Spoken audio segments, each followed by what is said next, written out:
یہ کہیں کہ ہم کرتے ہیں اور پیپلز پارٹی ہمارا تو کنسسٹنٹ ہمارے لیڈر کا چیئرمین سینٹ کا الیکشن ہے وہ اس کے اندر کیوں شامل نہیں ہے؟ یہ میرے خیال میں اچھی بات ہے، اس کے اندر شامل کریں، کروا لیں، رانی صاحب کے اوپر ہم نے دیکھا نو کانفیڈنس کے وقت یہ ایشو آیا تھا، ہماری پارٹی لیکن اس کا راستہ تو نہیں روکنا چاہیے۔ ملک صاحب ہماری پارٹی پہلے دن سے کہہ رہی ہے، اس پہ شاید خاقان صاحب نے بھی کہا، ہمارے پنجاب کے صدر نے بھی کہا کہ بھئی آپ پارلیمنٹ میں بل لائیں آئینی ترمیم کا، آپ کیوں نہیں لاتے؟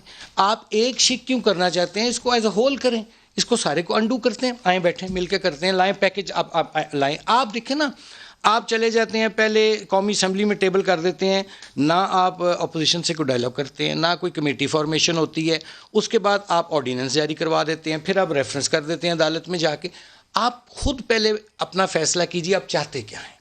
آج میں آپ کو آپ کے اس فورم سے کہتا ہوں، آپ لائیں، ابھی 3 مارچ میں بہت ٹائم پڑا ہے، آپ لائیے آئینی ترمیم پارلیمنٹ میں لائیں آپ، لیکن ایز اے ہول لائیں، دیکھیے ہمارا مسئلہ یہ ہے کہ ہم چاہتے ہیں کہ آئیڈینٹیفائیبل بیلٹ کے ساتھ الیکشن ہو تاکہ چور بازاری نہ ہو، خرید و فروخت نہ ہو۔ لیکن کیا آئیڈینٹیفائیبل بیلٹ کے اوپر فیصلہ کورٹ کر سکتی ہے یا آئینی ترمیم کر سکتی ہے؟ یہ تو دیکھیے میں عدالت کو نہیں بتا سکتا، یہ میرا کام نہیں۔ عدالت میرے آئینی سے رائے کیا ہے؟ عدالت میں آئینی رائے بھی نہیں دے سکتا کیونکہ میں نہ تو وکیل ہوں نہ میں جج ہوں، اور میرے خیال میں جب آلریڈی میٹر سب جوڈس ہے اور سپریم کورٹ کے سامنے ہے تو ہم سپریم کورٹ پہ ٹرسٹ کیوں نہیں کرتے؟ اگر وہ، مجھے تو ان پہ بڑا اعتماد ہے، اگر وہ نہ کر سکتے ہوئے ان کے حدود میں نہ ہوا وہ خود ہی فیصلہ کر دیں گے۔ Why we have to dictate the supreme court? جو یہ پہلے کرتے رہے، یہ وہی ہیں جنہوں نے سجاد علی شاہ کے ساتھ رفیق تارڑ کو پیسہ دے کے چلایا۔ خود سجاد علی شاہ کا مہر بخاری کے ساتھ انٹرویو ہے جس میں انہوں نے کہا کہ رفیق تارڑ جو ہے پیسے دیتا رہا، جا کے ججز کو بات کر لینے دیجیے گا۔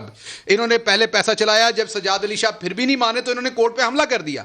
آج اسی نواز شریف کی بیٹی دوبارہ سپریم کورٹ کی توہین کر رہی ہے اور وارننگ دے رہی ہے کہ یہ فیصلہ کیا تم۔ ان کو جسٹس قیوم چاہیے، ان کو سارے فیصلے جسٹس قیوم جیسے ججوں سے چاہیے۔ تو یہ کام نہیں ہوگا، عمران خان نہ این آر او دے گا نہ ای سی ایل سے نکالے گا، یہ کلیئر کر دیں۔ چاہیے بھی نہیں۔